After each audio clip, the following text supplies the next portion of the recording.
అందరికీ ఎంతో ఇష్టమైన చికెన్ కర్రీని నేను చేసే పద్ధతిలో మీకు ఈరోజు చూపించాలనుకుంటున్నాను అనమాట. సో వీడియోలోకి అయితే వెళ్ళిపోదాము. ఫస్ట్ కడాయి పెట్టుకొని చికెన్కి ఆయిల్ నెయ్యి రెండు వేసుకుంటే మంచి టేస్ట్ అయితే ఇస్తుంది అనమాట. సో అందుకని నేను రెండు వేసుకుంటూ ఉంటాను. కనీసం ఒక స్పూన్ అన్న నెయ్యి అయితే వేస్తుంటాను అనమాట. సో తర్వాత మసాలాలు చూడండి, నేను వేస్తున్నాను బిర్యానీ ఆకు, లవంగాలు, యాలకలు ఇలాంటివన్నీ వేసేసుకోవాలన్నమాట. సో అవి వేసుకున్న తర్వాత ఎలాగో పేలుతుంది అనేసి నేనైతే మూత పెట్టుకుంటున్నాను. పక్కా పెట్టుకోవాలండి, లేకపోతే టప్ టప్ అని పేలిపోతాయి. సో చూడండి, వీడియోలో చూపించాను కదా ఎంతగా పేలిందో, అందుకోసం భయం అనమాట. నేనైతే మూత పెట్టుకుంటాను కంపల్సరీ. తర్వాత అయితే ఉల్లిపాయలు వేసుకోవాలి. ఉల్లిపాయలు మాత్రం ఒక్కొక్కరు ఒక్కొక్క ప్రాసెస్ లో కట్ చేస్తూ ఉంటారు కదా, కొంతమంది సన్నగా, కొంతమంది పొడుగా. నేనైతే అడ్డంగా కట్ చేసుకుంటున్నాను అనమాట. సో అలా అయితే మంచిగా ఎగుతాయి అనేసి ఇక్కడ ఉప్పు వేసుకుంటున్నాను. ఉల్లిపాయలు ఉప్పు వేసుకుంటే త్వరగా ఎగిపోతాయి అనమాట.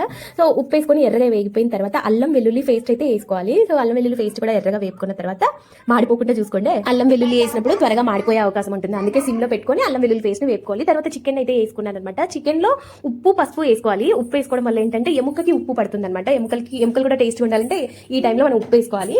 సో నేను ఒక 2-3 టైమ్స్ ఉప్పు అయితే వేసుకుంటాను, అప్పుడే లోపల ఎముక టేస్ట్ వస్తుంది అనమాట. ఇప్పుడైతే ఉప్పు పసుపు వేసుకున్నాం కదా, వేపుకోవాలి. నీరు ఊరుతుంది కదా, ఆ నీరు పోయినంత వరకు వేపుకుంటూనే ఉండాలి. అప్పుడప్పుడు మూత తీసి కలబెట్టుకుంటూ ఉండాలి.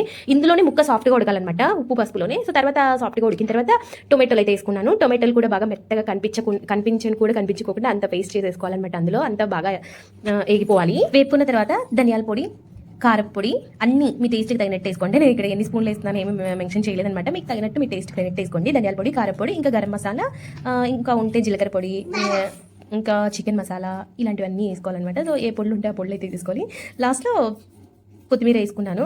అన్నీ వేసుకున్నాక కొంచెం అన్ని వేపేసుకొని తర్వాత పెరుగు అయితే వేసుకోండి. పెరుగు మాత్రం ఆప్షనల్ అనమాట, ఉంటే వేసుకోండి లేకపోతే లేదు. పెరుగు వేస్తే కొంచెం మంచి టేస్ట్ వస్తుంది. అంటే పెరుగు వేసుకున్న తర్వాత బాగా కలబెట్టుకోవాలన్నమాట, లేకపోతే పెరుగు గడ్డలు అలాగే కనిపిస్తుంది. బాగా వేపుకుంటే పెరుగు మొత్తం పేస్ట్ లాగా అయిపోతుంది అనమాట. తర్వాత మూత పెట్టుకొని నూనె పైకి తేలినంత వరకు వేపుకోవాలి. లాస్ట్లో మీకు ఎంత వాటర్ కావాలో అంత వాటర్ పోసుకొని ఉప్పు అయితే చెక్ చేసుకొని తర్వాత పైన కొత్తిమీర చల్లుకొని మూత పెట్టేసుకొని ఉడికిచ్చేసుకుంటే అయిపోతుంది అనమాట.